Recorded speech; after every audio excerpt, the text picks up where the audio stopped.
Bienvenido o bienvenida a un nuevo viaje en tren. Mi nombre es Jorge Herrero Jimeno y mi propósito no es otro que dar a conocer el apasionante mundo del ferrocarril de una forma diferente. Cada uno de los viajes de este podcast nace gracias a las entradas disponibles en la web www.elfotografodetrenes.com. Bienvenido o bienvenida a El Tren, mi cámara y yo.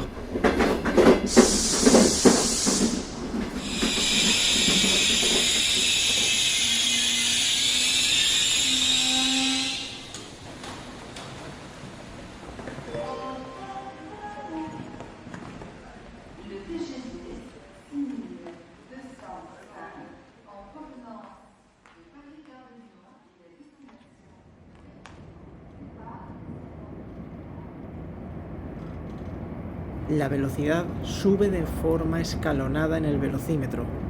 Una moderna flecha de color rojo sangre y líneas plateadas cortantes encara rumbo sur bajo la todavía oscura noche.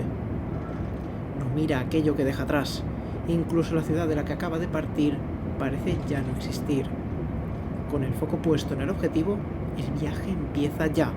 Se siente inminente y sin posibilidad de vuelta atrás. Por mi derecha se escucha el estruendo de un carro cruzar el entrecoche del tren. De repente, el olor a café italiano recién servido da la bienvenida a las primeras luces del día entre los llanos campos franceses. París queda atrás y la calma que acompaña un viaje largo empieza a notarse a bordo. Un rodar sin igual, piel en el asiento y un buen espacio personal para trabajar con el ordenador o con papeleo son algunos de los lujos que me acompañarán durante las próximas horas en un trayecto único. Lujos que pueden considerarse modernos, aunque ese espíritu de alto standing en el ferrocarril viene de bastante tiempo atrás. Realmente son lujos que tenemos tan al alcance en cualquier situación cotidiana que apenas los tratamos como tal. Conectarse a una red wifi y ver cómo el tren avanza en un mapa y a la velocidad que lo hace, o entretenerte con una película, serie o podcast, o incluso poder realizar llamadas desde nuestro asiento. Son hechos modernos que ni siquiera se planteaban antaño a bordo de un tren. Tenemos más y mejores servicios a bordo, pero hemos descuidado otros, que sí se cuidaban antes. Ahora hacer un café para el viajero es bien sencillo. Va servido en un pequeño vaso de cartón y acompañado de 2 snacks dulces industriales, pequeños detalles que hemos normalizado poco a poco. Antes daba igual el wifi siempre que el café estuviera servido en una taza de cerámica y el tentempié estuviera recién preparado en la cocina del tren. Se puede decir que priorizamos la tecnología al buen comer. En la vida del empresario de antaño era importante tener un buen espacio para conversar mientras el trayecto discurría. Hoy es primordial tener espacio personal para trabajar en modo individual y sin que nadie a tu lado te moleste. Por la ventana cruzan más trenes que nunca, y es que nos encontramos en la era de las comunicaciones. Hay más relaciones ferroviarias que nunca, más vuelos que nunca, y todo ello a unos precios bastante accesibles. La competencia directa del moderno tren Frecciagoza tiene nombre y apellido francés, y es que tener nombre propio hoy en día es sinónimo de comparación. Para unir el país galo con el italiano, puedes elegir viajar de la mano francesa o italiana. Cada uno te permitirá vivir unas experiencias, te ofrecerá un servicio a bordo y, sobre todo, lo que más importa, un precio a pagar por el viaje. Pero antaño, tener nombre y apellido era jugar en otra liga. Por ello, es cerca ya de Lyon donde arranca la historia del Mont-Cenis, un tren con mucha historia al que seguiré fielmente durante los próximos kilómetros. Trans-Europe Express, así se llamaba la red consolidada en 1957 para unir por ferrocarril hasta 170 ciudades del viejo continente europeo. Eran 43 relaciones a través de países como Francia, Italia, Alemania, Austria, Bélgica o España, entre otros. relaciones importantes, unidas con un alto nivel de lujo y confort, cuidadas al detalle y bajo una serie de estándares pensados para mimar al viajero empresario y de negocios. Alta velocidad media, servicios de cafetería y restauración en el asiento, aire acondicionado, etc. A diferencia del ETR 1000 Frecciagoza en el que viajo, la gran mayoría de los trenes que lograron hacerse un puesto dentro de esta cuidada familia de vehículos eran diésel. La compañía gala de ferrocarril empleó los denominados automotores RGP para los trayectos de larga distancia de alto confort. Por dentro, y tal y como ya se ha mencionado, ofrecían todas las comodidades y, por fuera, debían presentar una paleta de colores acorde a los estándares de Trans-Europe Express, luciendo un bonito crema y rojo sangre, coincidiendo con los colores de la flecha roja en la que cruzaré los Alpes en unos minutos. El río Ródano se abre imponente y glamuroso frente a las ventanas del tren. El azul claro refleja sus aguas en los cristales y al fondo se alzan las primeras edificaciones de la ciudad. Un río caudaloso y uno de los más importantes de Francia. Con 812 kilómetros nacen los Alpes suizos para entrar a Francia por Genneve y desembocar finalmente en el Mediterráneo, al sur del país. Sus aguas, navegables a partir de Lyon, lo convirtieron históricamente en una vía de comunicación clave. Pocos minutos después, y entre viejos edificios de la antigua capital de los galos, se abren los andenes de Part-Dieu, una de las 4 estaciones importantes de la ciudad, aunque esta es, sin duda, la de mayor relevancia. Pensada para acoger servicios de alta velocidad, en ella conviven trenes TER, regionales y los TGV hacia Marsella, París y otras capitales del país. Para mí es una estación que todavía mantiene muy vivo aquel recuerdo del viaje camino de Londres, en el que soñaba con verla pasar veloz por la ventana desde la litera, pero finalmente acabé haciendo transbordo en sus andenes por una avería del propio tren nocturno. Bueno, todo es aventura.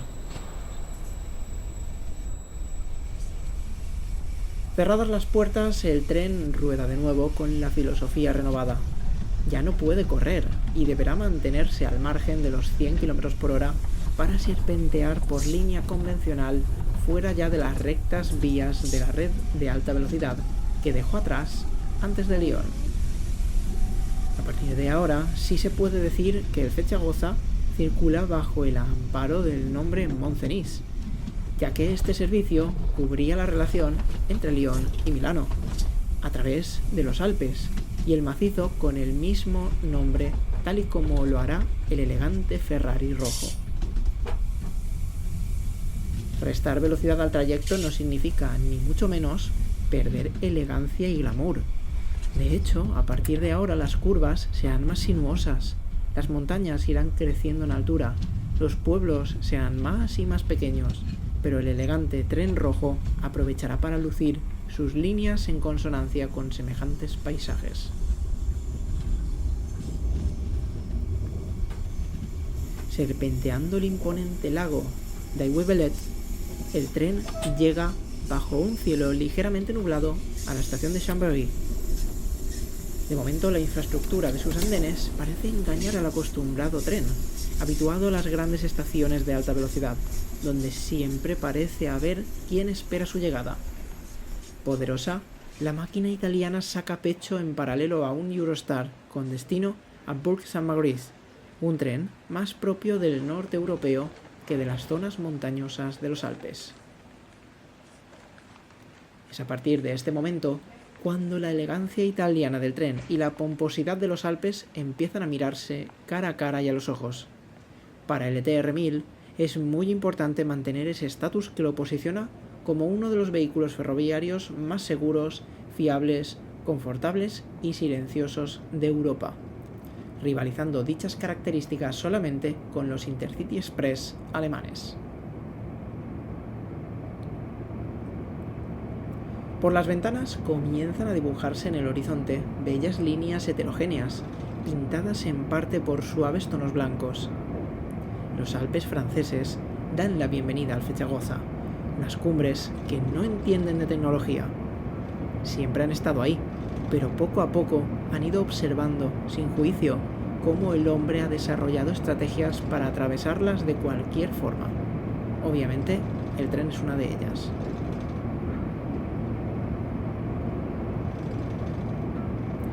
Por estas serpenteantes vías ya circulaba el pequeño Moncenis, camino de Milano, y es que realmente era un pequeño tren de no más de 2 coches, el cual no tiene competencia en cuanto a capacidad frente al moderno Frecciagoza que cubre la línea hoy en día.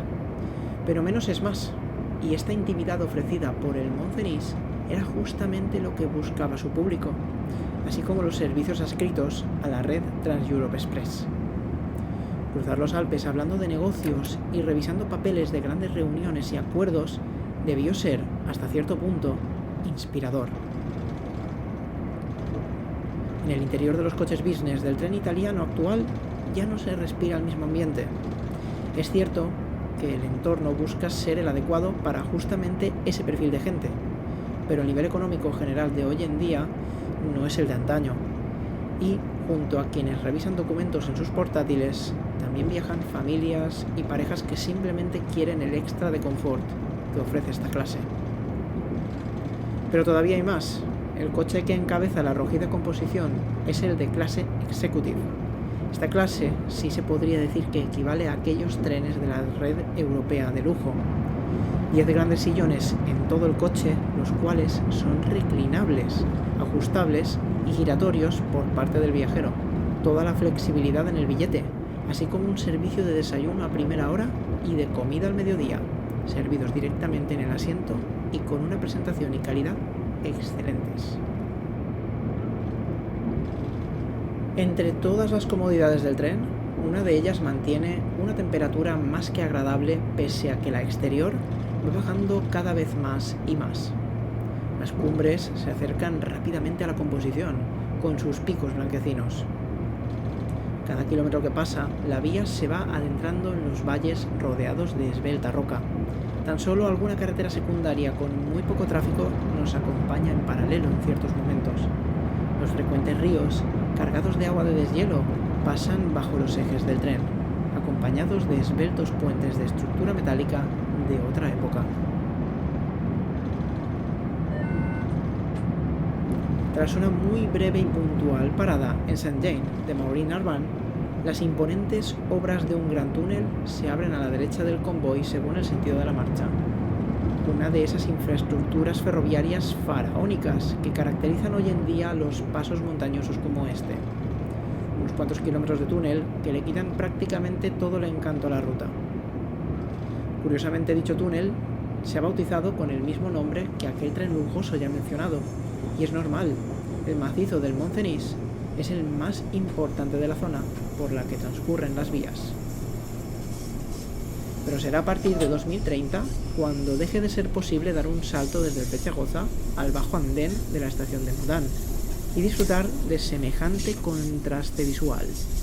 Es aquí donde la elegancia italiana del ETR 1000 se fusiona con la belleza natural de los Alpes nevados.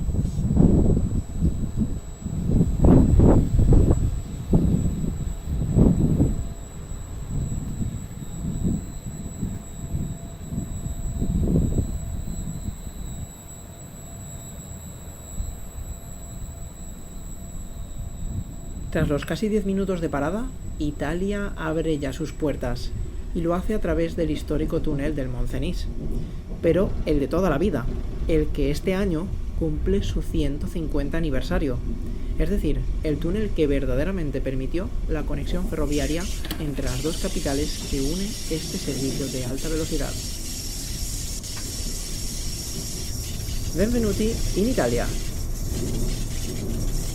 Es nada más salir de la boca italiana del túnel donde un gran cartel felicita el aniversario de dicha infraestructura y la nieve se ha vuelto ya una gruesa capa uniforme en el suelo.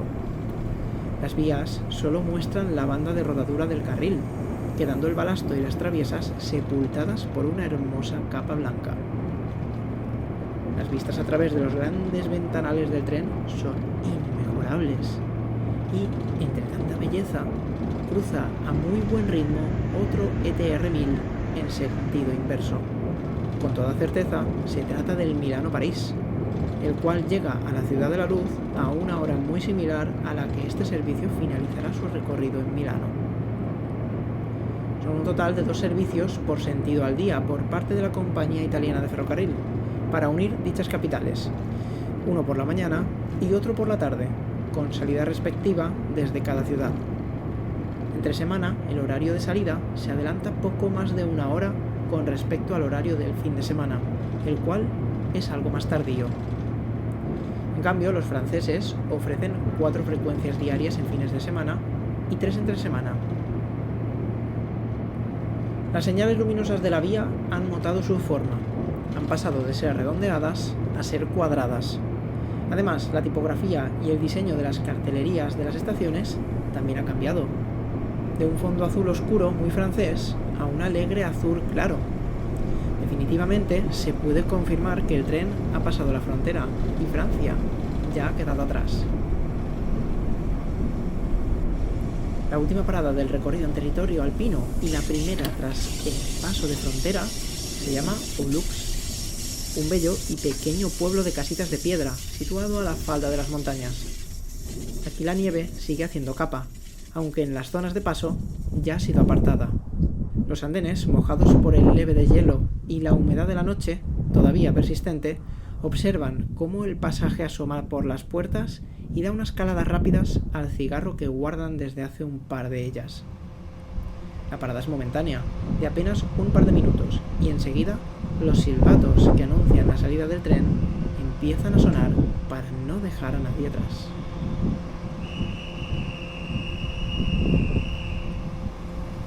El tren sigue serpenteando ya en la provincia de Torino.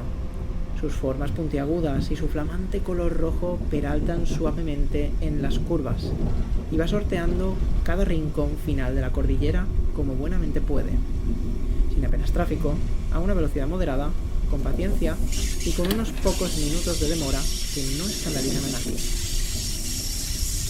Cruzar los Alpes es, obviamente, más lento que el resto del trazado, en el cual se aprovechan las líneas de alta velocidad. Pero de momento y hasta la apertura del nuevo túnel dentro de unos 4 años, si no hay demoras en la obra, este es el ritmo para disfrutar de un paisaje de ensueño a bordo de un tren de la alta costura ferroviaria, tal y como se hacía antaño. Sin duda, es toda una experiencia que hay que vivir. Lentamente las altas cumbres van quedando ligeramente atrás. El espectáculo empieza a cerrar su telón natural y el paisaje se va allanando poco a poco. Cruzar la cordillera de este a oeste o viceversa no cuesta más de 2 horas y media. Realmente es una parte ínfima de un viaje que sobre el papel ronda las 6 horas largas de duración.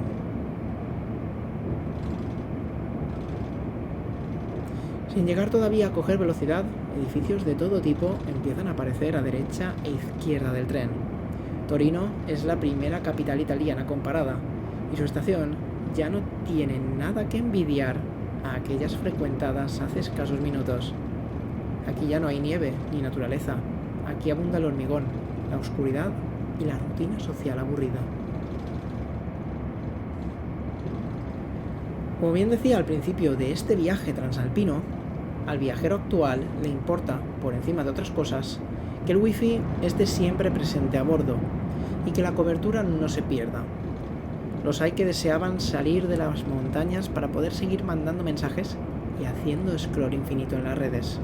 La conectividad ofrece una ventaja a bordo, y es hacer un pedido al servicio Freccia Bistro y recibirlo cuando tú desees en tu asiento. Por ello, el menú para la comida de hoy debe estar a la altura de la tierra por la que el elegante tren ya circula, rozando de nuevo los 300 km por hora. Un tagliere de panceta di suino nero y un lácteo de leche de búfala y caramelo son servidos en una bolsita acorde a los colores del tren y desempaquetados de un plástico para poder disfrutarlos. A bordo del Moncenis, el servicio de comida era servido directamente al cliente en cuidada cerámica italiana, elegantes piezas que seguramente salían de los hornos de la ciudad de destino de este tren. todo un ritual a bordo, acompañado de los mejores productos y sabores. Una experiencia gustativa a la altura de unos trenes exigentes y con toda la elegancia que, en este caso, también caracteriza a la tierra italiana.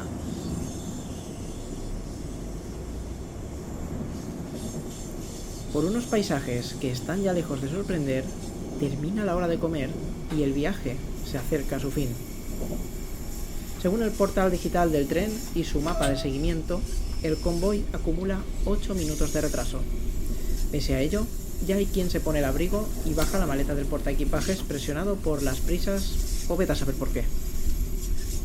Es entonces cuando una gran playa de vías se abre a izquierda y derecha tras haber superado un escalestric ferroviario de cortos túneles y puentes que sobrepasan unas vías por encima de otras. A un lado, los regionales y trenes urbanos se apresuran a salir de la ciudad rumbo a los extrarradios. Al otro, trenes con algo más de carácter emprenden viaje camino de Suiza o Alemania. El fechagoza viene con la autoestima bien alta, no tiene vergüenza alguna y se entrelaza entre todos ellos para hacerse un hueco bajo una de las 3 descomunales bóvedas de Milano Centrale. Attenzione, treno in arrivo al binario 22, allontanarsi dalla linea gialla.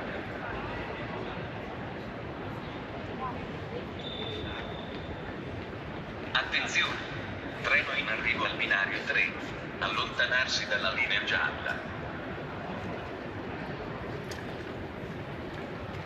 Una temperatura agradable para ser pleno invierno y la voz masculina italiana de la megafonía dan la bienvenida a la segunda capital de la moda por excelencia a través de este gran palacio ferroviario. Ya en la sala de andenes, sus altos techos metálicos ponen en situación al viajero, pero este solo ha de salir al vestíbulo principal para darse cuenta de la magnitud de la belleza en la que se encuentra inmerso. Paredes de piedra tallada y altas columnas de estilo romano marcan la presencia de este edificio monumental. Motivos geométricos del Art Deco conviven entre sí. Espigas, relieves con engranajes o símbolos de velocidad y fuerza son algunos de ellos y se reparten a lo largo de una sala de 200 metros. Me gusta decir que me encuentro en el interior de una catedral ferroviaria, un elemento clave en un viaje marcado por el lujo del ferrocarril, la elegancia italiana y la presencia de belleza natural en gran parte del recorrido. Milano abre así sus puertas y espera poder ofrecer una experiencia al nivel de su carta de presentación.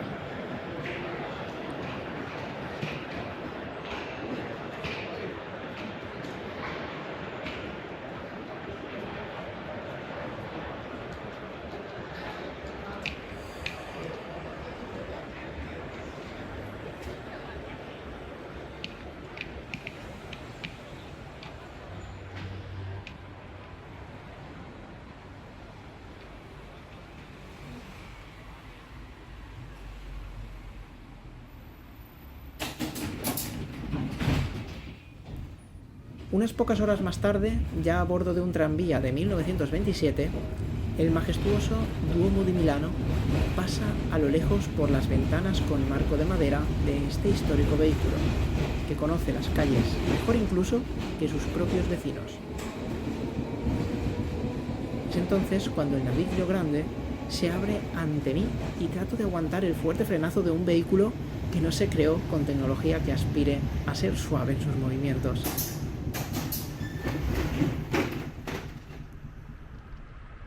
En Europa es Italia la conocida por tener todavía vehículos ferroviarios en activo, rozando el centenar de años. Es el caso de los pequeños trenecillos del ferrocarril de Roma a Giardinetti y, por supuesto, el del tranvía que acaba de traerme hasta este histórico canal navegable que recorro a pie por su orilla. Aunque también es cierto que sí hay inversión en este tipo de infraestructura, lo cierto es que suele ser lenta y tardía. La ciudad de Milano está viendo ahora cómo llegan poco a poco nuevas unidades de tranvía, mientras que las centenarias y las que rondan la cincuentena siguen acumulando kilómetros de experiencia en sus ejes. Aún así he de decir que admiro este tipo de decisiones, ya que los vehículos clásicos dan una esencia a las propias calles de la ciudad que no pueden ofrecer los trenes más modernos. Pese a la incorporación de nuevos vehículos, los clásicos parecen estar más vivos que nunca, cantan megafonía y están muy bien cuidados. Con esa estética tan clásica ligado a lo histórico y lo tradicional, se alzan ante mí las puertas y ventanas de las instalaciones de ex Richard Ginori, un complejo a la vista misterioso, pero con una historia fundamental. Lo que a priori puede parecer un mero complejo industrial resulta tener una historia muy ligada a esos trenes de la red europea que solo unos pocos podían permitirse. En plena década de los años 60, las chimeneas de este gran complejo evacuaban a pleno rendimiento los humos y vapores de los hornos de cocción. Al mismo tiempo, la red de trenes europea crecía y se expandía, llegando hasta tierras italianas y uniendo capitales extranjeras y nacionales con Milano, Nápoli, etc. El diseño estaba a la orden del día. Se combinó con artesanía y producción a gran escala, creando la ambición de la belleza útil. Cientos de operarios y artesanos trabajaban casi de sol a sol para que la rueda girase continuamente. La porcelana fina era el producto que salía de estas instalaciones industriales en pleno auge. Los restaurantes querían vajillas con identidad. Los hoteles elegantes tampoco podían quedarse atrás. Y, obviamente, los lujosos trenes de Trans-Europe Express debían servir su exquisita y refinada restauración en vajillas de calidad, a la altura de su imagen de prestigio internacional. Si bien es cierto que históricamente no existen certezas de contratos entre empresas ferroviarias y las instalaciones de Richard, la probabilidad es altamente plausible, ya que este complejo fue el principal exportador de cerámica nacional e internacional en aquellas épocas, y sus productos eran de primera calidad. Muy probablemente los altos dirigentes de Trans-Europe Express apostaran por productos locales italianos para proveer a sus trenes. Pero lo más curioso de todo esto es cómo hoy en día se puede vivir en estas instalaciones. Dando un paseo por sus alrededores, se puede apreciar cómo los viejos techos puntiagudos guardan luz en su interior. Coches familiares esperan frente a los portones como si se tratara de camiones aguardando la mercancía. El eco del pasado sigue muy vivo en un complejo que ha luchado por mantener la forma que siempre ha tenido. Donde antes había grandes tornos cerámicos, hoy hay entornos cotidianos para muchas familias. Parte del gran complejo son hoy loft y pequeños negocios. Nada que ver con sus inicios industriales, pero sí una nueva vida que los salva de la demolición y el abandono total, como sucedería en otras ciudades. Y lo cierto es que este no es el único complejo industrial con buena suerte. En los suburbios de Milano hay unos cuantos más con la misma fortuna que el de Richard Ginori. Todo un acierto y una apuesta real por mantener viva la cultura industrial.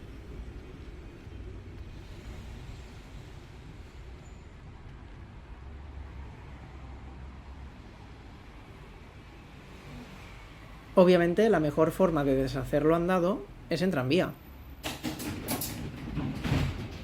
donde las ganas por probar la gastronomía italiana van despertando poco a poco entre conversaciones en una lengua fácilmente entendible respecto al castellano. Es en estos entornos donde se vive y se siente de verdad a la sociedad de un país. A mi alrededor hay quien viste elegantemente para salir a cenar. Otros ríen mientras luchan por mantenerse estables frente a los bruscos movimientos del vehículo. Hay quienes se miran a los ojos apasionadamente mientras él acaricia a ella la mejilla, con una sonrisa y una conversación coqueta de enamorados.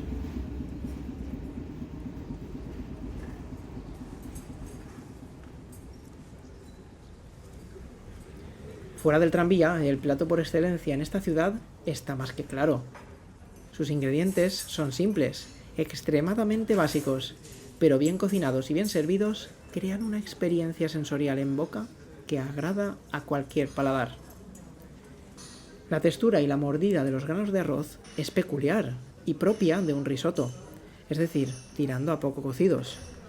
pero la base del caldo con azafrán se fusiona con el dulzor de la salsa de glacé, afianzando la exquisitez de la cocina italiana, ligada con la elegancia de la vajilla y un entorno fiel a las costumbres de la cultura. Y por si todavía quedaba alguna duda, es el risotto a la milanesa, el plato estrella en la ciudad de Milano.